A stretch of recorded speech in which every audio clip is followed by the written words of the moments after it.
What if I told you that behind the flag, behind the anthem, behind the promises, a quiet betrayal has been unfolding in plain sight? What if the very hands raised in loyalty to Jamaica were the same hands draining its future dry? Tonight the mask comes off, and when truth finally steps into the light, it doesn't whisper, it roars. For years, Jamaicans have been told a story dressed in suits, painted with smiles, and broadcasted on every screen. They called it governance. They called it progress. But when you peel away the layers of polished speeches and empty slogans, what you find isn't leadership. It's theater.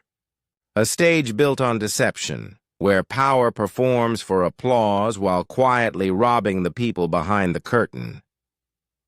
Under Prime Minister Andrew Holness, Jamaica's government didn't just mismanage, it manipulated. They sold you dreams of development while pocketing your future in offshore accounts. They turned public service into private profit.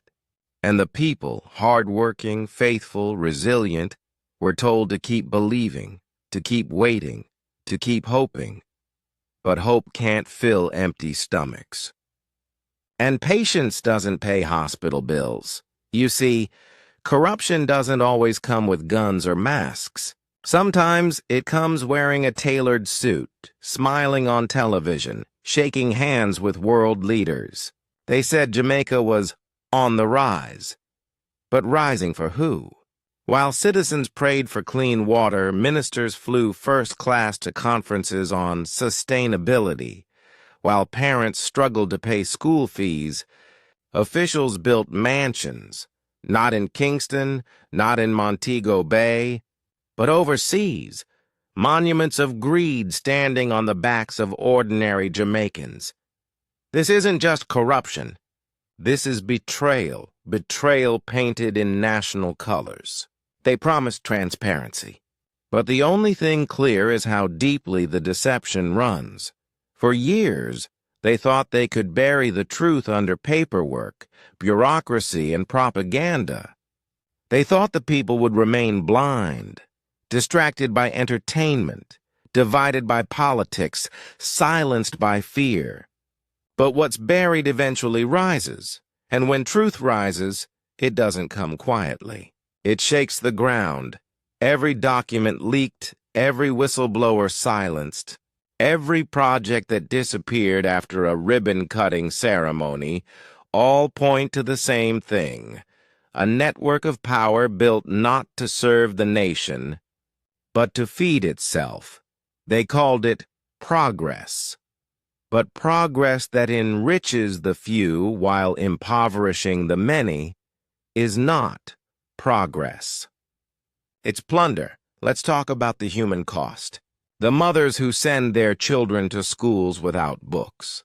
The fathers who work under a burning sun, only to see their taxes vanish into foreign accounts. The youths whose dreams are hijacked by unemployment and hopelessness. These aren't statistics. These are lives, traded for the comfort of a few men in air-conditioned offices. The Holness administration didn't just steal money. They stole time, years of potential, years of progress. They stole trust, the invisible glue that holds a nation together. And when trust breaks, rebuilding it takes generations. This wasn't incompetence. It was design. Every inflated contract, every consultancy with no deliverables, every project that started with a press release and ended in silence, all of it was deliberate.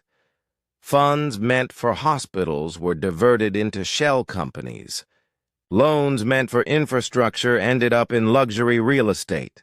Aid meant for the people evaporated through development partnerships that developed nothing. And when anyone asked questions, journalists, opposition voices, everyday citizens, they were branded as enemies. Because in a kingdom of lies, truth is treason, but money always leaves a trail. And that trail doesn't lie. From Kingston to the Cayman Islands, from Montego Bay to Dubai, from government accounts to private corporations linked to political allies, every transfer tells a story, one of betrayal disguised as progress. Procurement documents show inflated prices. Internal memos reveal ministers signing off on deals benefiting their own circles. Public funds disguised as development grants funneled into offshore havens. And when the evidence began surfacing, what did the administration do? They denied. They deflected. They cried foreign interference. But the truth doesn't need a visa. It crosses borders freely. Now something is changing. The silence is breaking. The streets of Kingston are no longer quiet. The chants in Montego Bay, the outcry in Spanish Town, these are not just protests. They are the heartbeat of a nation waking up.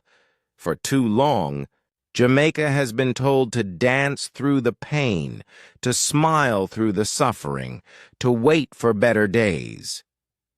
But there comes a moment when waiting becomes complicity. And that moment is now. The youth, bold, connected, fearless, are asking hard questions. Why are billions missing while schools crumble? Why do ministers live like kings while communities beg for basic needs? Why is truth treated like rebellion? And to them I say, don't stop. Don't let fear silence you. Because every great revolution begins when a generation decides they've had enough. Andrew Holness thought he could play the global game. Smile for the cameras, shake hands with Western leaders, pose as the reformer. But while he played statesman on the international stage, his government was crumbling at home. He believed he could charm his way through the storm. But charm doesn't clean corruption. And no amount of PR can rewrite the truth. Even now, as international investigators trace suspicious transfers and expose shell companies, the official response remains the same: denial. But denial cannot stop the storm.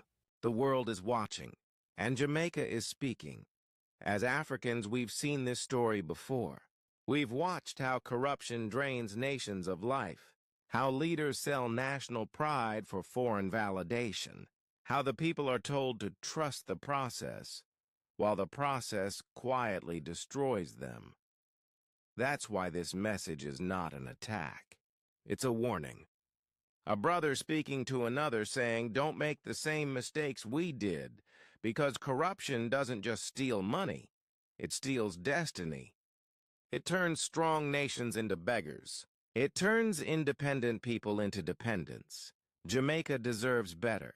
You are not a small nation. You are a powerful people with a global voice, a culture that shaped the world, a history that inspires resistance. Do not let that legacy be stained by greed. Right now, Jamaica stands at a moral crossroad. One path leads to silence, where corruption thrives in comfort. The other leads to courage, where truth may hurt, but it heals. You can't rebuild trust by ignoring betrayal. You can't create justice by silencing truth. If the people remain silent, corruption will not just steal money, it will steal generations.